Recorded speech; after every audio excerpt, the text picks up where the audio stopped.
Shalom, salam olahraga jaya. Pada kesempatan kali ini, saya, Lewi Olobila, akan menjelaskan materi tentang teori psikologi belajar. Nah, dalam materi ini, teori-teori dibagi atas 3 teori. Yang pertama adalah koneksionisme dari Trendike. Yang kedua, klasikal condition dari Pavlov. Yang ketiga, operan kondisional dari Skinner. 1. Koneksionisme dari Trendike. Menurut teori ini, belajar pada hewan dan pada manusia pada dasarnya berlangsung menurut prinsip-prinsip yang sama. Terjadinya belajar adalah terjadinya pembentukan asosiasi antara kesan panca indera dengan kecenderungan untuk bertindak. Proses belajar itu yang Trendike dinyatakan sebagai learning by placing and connecting, atau yang secara populer disebut train and error learning, dan berlangsung menurut hukum-hukum tertentu. Trendike menggunakan 3 hukum primer. Dalam penulisan Trendike, 3 hukum primer, hukum-hukum tersebut dipandang memiliki relevansi yang tinggi dengan proses belajar secara umum maupun proses belajar motorik. Hukum kesiapan. Bullock 1990 mengatakan bahwa keterampilan yang dipelajari dengan waktu dan usaha yang sama oleh orang yang sudah siap akan lebih unggul daripada orang yang belum siap untuk belajar. Kesiapan dalam keterampilan tidak hanya dilibatkan kesiapan psikologis, tetapi kesiapan fisik juga besar pengaruhnya terhadap pencapaian hasil belajar yang optimal. Hukum kesiapan akan berlaku jika 3 buah contoh kondisinya seperti: 1. Seorang cenderung akan melakukan suatu tindakan jika tindakan tersebut dapat menimbulkan kepuasan dan mengakibatkan dilakukan tindakan-tindakan lain. 2. Seorang yang memiliki kecenderungan untuk bertindak tetapi tidak jadi melakukan suatu tindakan akan menimbulkan tindakan puasan dan berakibat dilakukannya tindakan-tindakan untuk mengurangi atau menindakkan tindakan puasan itu. 3. Seseorang cenderung untuk tidak melakukan suatu tindakan, tetapi karena ia dipaksa untuk melakukan suatu tindakan akan menimbulkan hakikat puasan dan berakibat dilakukannya tindakan-tindakan lain untuk mengurangi atau menindakkan ketidakpuasan itu. B. Hukum latihan. Hukum ini menjelaskan bahwa dengan mengulang-ulang respon tentu sampai beberapa kali akan memperkuat koneksi antara stimulus, respon. Perilaku ini merupakan suatu proses yang mengutamakan aktivitas fisik. Hukum ini menunjukkan koneksi antara kondisi yang merupakan perangsang dan tindakan akan menjadi kuat karena latihan, dan koneksi tersebut akan menjadi lemah karena kurang atau latihan dihentikan. Hukum ini pun merupakan justifikasi tentang perlunya siswa atau atlet mengulang-ulang bahan pelajaran atau bahan latihan. Prinsip ini menunjukkan bahwa prinsip utama belajar adalah ulangan.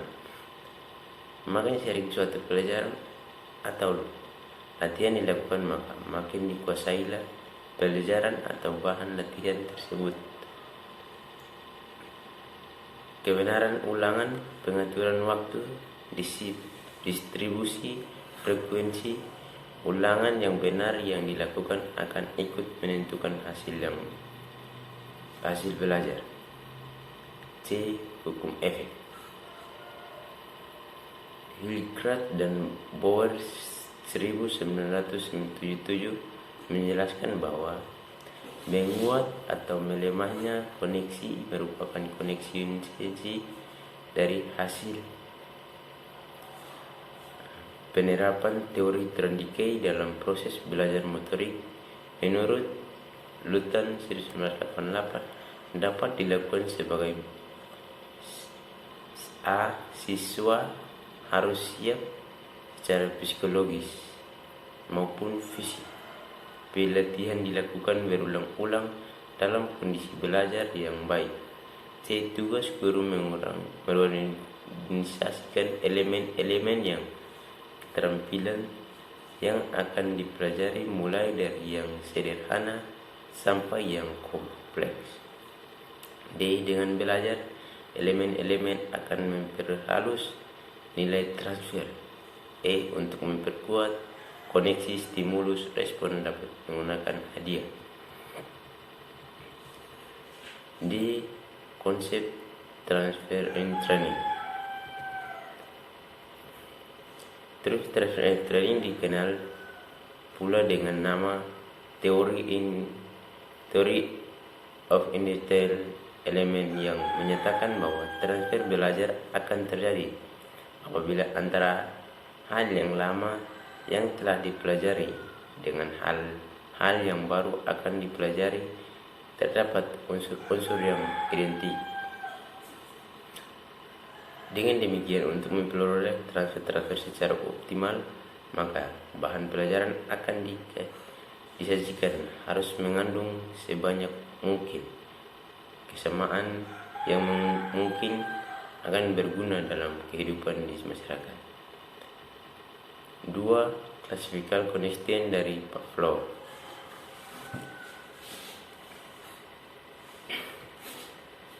Eksperimen atau dilakukannya Pavlov mengenai berfungsinya kelenjar ludah pada anjing merupakan contoh klasik mengenai bagaimana tingkah laku tentu dapat dibentuk dengan pengaturan dan manipulasi lingkungan. Proses pembentukan tingkah laku ini disebut proses penyeratan.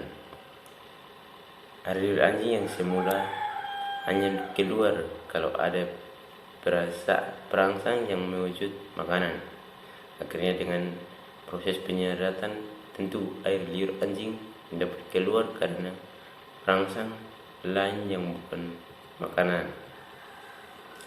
Inti dari teori ini adalah tingkah laku tentu dapat dibentuk memberikan kondisi tertentu secara berulang-ulang, maka untuk memancing perilaku yang diinginkan sesuai tujuan.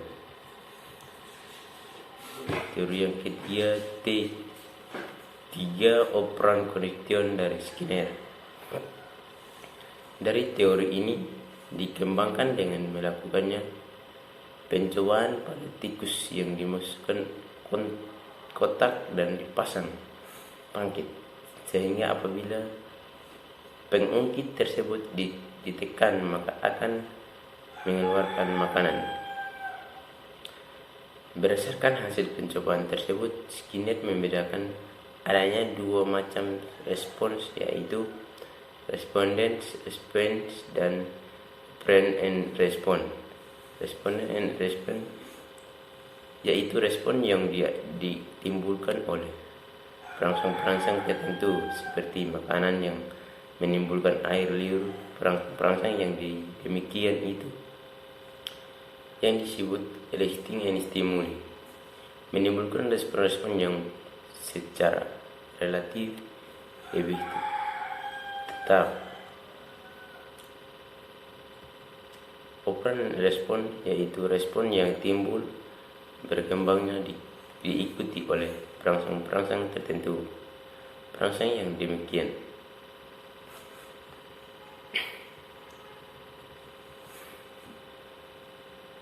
menurut teori Skinner sangat besar pengaruhnya konsep-konsep behavior control dan behavior modification yang sangat populer pada kalangan tertentu bersumber dari teori ini. Dalam dunia pendidikan, khususnya dalam lapangan metodologi dan teknologi mengajarkan, pengaruh dari teori ini sangat besar perannya. Program inovatif dalam bidang pengajaran sebagai besar disusun berdasarkan atas teori Skinner.